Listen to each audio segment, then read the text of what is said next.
Hi everyone, this is episode 515. I have decided to wash this antique wine bottle holder and I've unpicked it, and as you can see the difference in the colour, but as I'm embroidering on it too, I'm getting a lot of scuff on my hands, but I also I want to iron it, so I thought I'd show it where I'm up to now with it, just so you get it all in. So there are some bits here, like there's a bit of ink here, there's a bit of ink here. And now I have no idea if the ink is going to wash off or not. I'm just going to do a light soak with a wool wash. I'm not going overboard. Obviously through here and here there's been designs, and I've just basically overstitched the couple of little liney bits that are there and not paid too much attention to whether that makes sense. It just to me looks like it's little crisscrosses and lines, so it's almost like little seed stitch areas.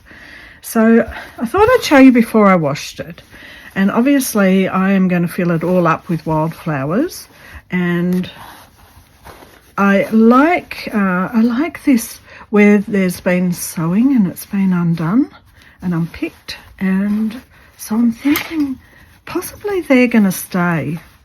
Like, I'm not going to cover up the workings of this original antique bag. So there you are.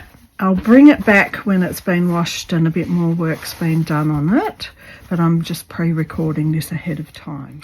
All right, I'm back, and I'm just giving this a little iron on the back.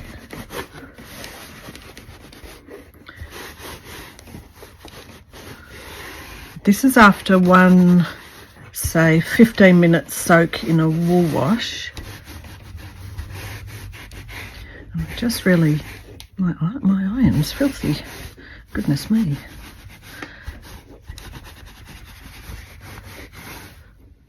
Just thought, doesn't have to be completely flat ironed, just enough to take a few of those wrinkles out. And to see these beautiful stitched sides, just, well, that was really scuffed up my iron. Another thing to do, another thing to learn about. Okay, just wanted to get that top bit done too. Okay, let's have a look. This is where I'll just unplug that iron first. This is where I have got to. So you can see how light it is here and how there's still a bit of dirty, scuffy crap here. And it's just not as dirty. There's still a little bit of ink there. So the ink has stayed on, so you can see it in these bits. However, this is where I'm up to. That's how far I've got so far. So this is all filled in. The numbers are all filled in. I've started to just do some wraparound vine leaves around these long stems, which have a lazy daisy stitch to make the flower. And then they've got a French knot in the middle. And this is back stitch. Oh, it's, no, it's not. It's stem stitch, sorry. So stem stitch, a few little tendrils coming through. And I've just started this new one here. That's where I'm up to. So I'll keep working on that during the week. We'll see where we go with that. So I'm just going to insert a little bit of footage of my rag rug basket completed here.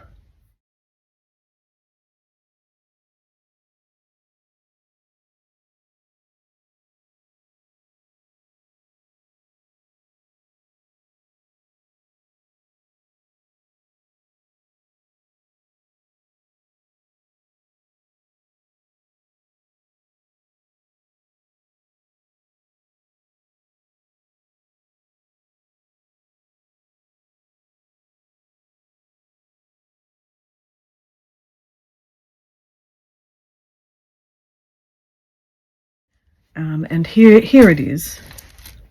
So I just showed you a bit of footage of me filling it up with all the bits and pieces, and it's come up quite well. I'm really happy with it. It was a great little project to do. Women that were in the class and the guys that were in the class were making, they make really large, like bathroom mat rugs. But the idea is it's old material, recycled and interwoven in such a way that you create a new object and it gets new use. So when it's made into a bath mat, you can wash it and it can last for years and years and years. But this is what I decided to do. So that's that little project. All right, I just wanted to show a little bit of my Flowers Magic journal book that I've made ready for the projects that are upcoming for Francisca's flowers.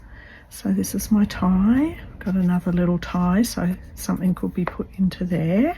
These are antique doilies, so they've got the flowers on, but these are from the 50s. A bit of lace. Under here is some pressed flowers that I've put a little bit of a clear sort of, it's like a tracing paper over the top of, because I was worried that they were just going to smash and break apart, and then I've sort of gone over their outlines.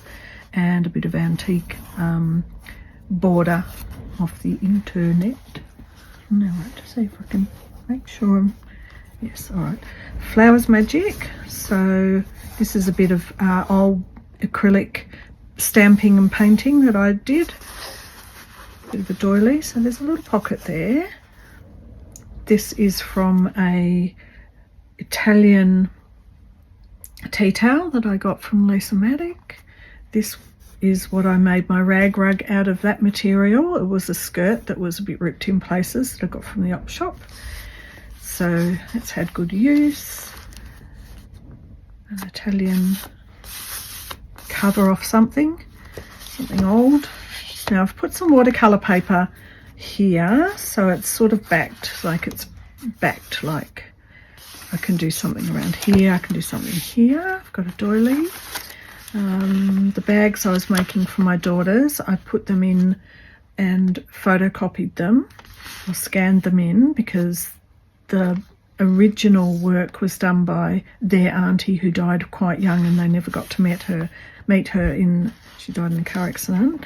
So I've scanned in some of her patchwork and applique, which I've then created into bags for my daughters. So I particularly liked this. I think it's off the Graphics Fairy. I just liked the imagery. I do like a little bit of the sort of religious iconography without it being a bit all over, like a little bit of it. I love a bit of Beatrix Potter book page, some material with flowers on. I've used a little bit of this non-embroidered or unembroidered piece. This is a felted heart from my friend Louise. This was me experimenting with some different blow with the straw techniques and splatter techniques, so I thought I'd use that. And on the back, that's good watercolour. This was a bit of wrapping paper, so a bit more of that beautiful bags. This was a jelly print with lots of stencils. I found I had a couple of little things, so because this is really about flowers, I had a couple of little old watercolours that I'd done, and I thought that's nice, I'll put them in. Just some doodle paper, the other side of that, that's a bit more of doodle. This was doodling with thick and thin lines. So that's the other side of the bags. That's the other bit of that. Beatrix Potter, other side of the bag. Put a little bit of lace on there. Goes nicely with the doily. This is the other side of the signature, so it's got a bit of material around with another pocket. It's a bigger pocket. I didn't necessarily think the one at the front had to be big. So this one I've got, so I can add to this and make another page. Then here's the other side of that painted, it was acrylic. Oh, just many layers, messing around really. And here, see, this means I can put something in here if I want to later.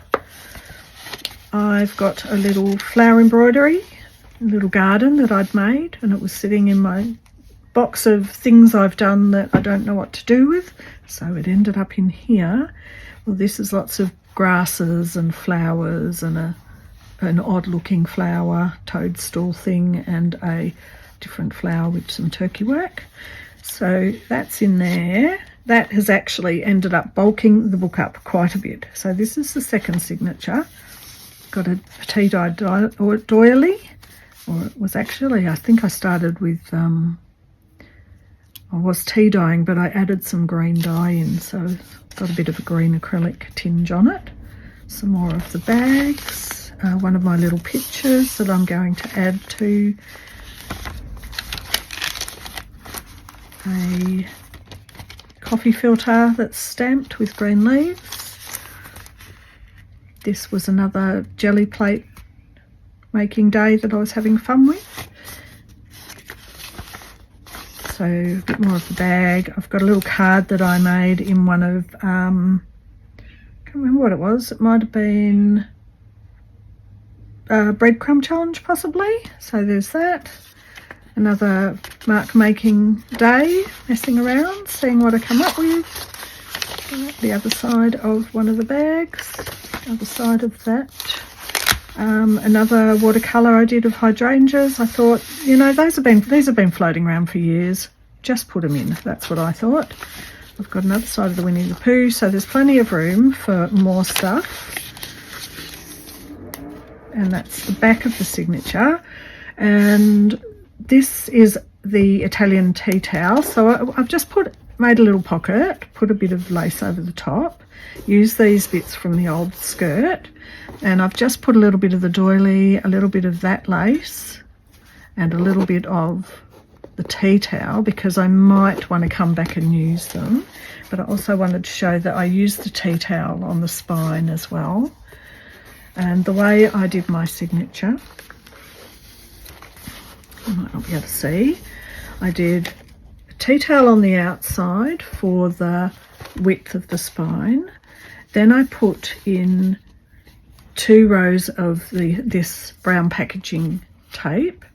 Then I made my signatures, and I put my signatures onto a bit of material so that the sewing is hidden in the spine, but also the you know, you can see in the middle there, here's the strings from the ties. So I used quite a good sturdy string, and when I glued all that down, then I put these over the top so that they help hold down the edge even more. Now this is only a very tiny little pocket, so I don't know what's going to go in there, but that is my Flower Magic journal ready to go. I honestly think I have to make another one now, so I've got room to put some of the projects that we do in there. Anyway, I hope you've enjoyed this episode 515, and if you're going to be in the flowers workshop with Rachel and Francisca and everybody else, then maybe I'll see some of your work, which will be lovely. Otherwise, have a great week, and I will speak to you soon. Bye for now.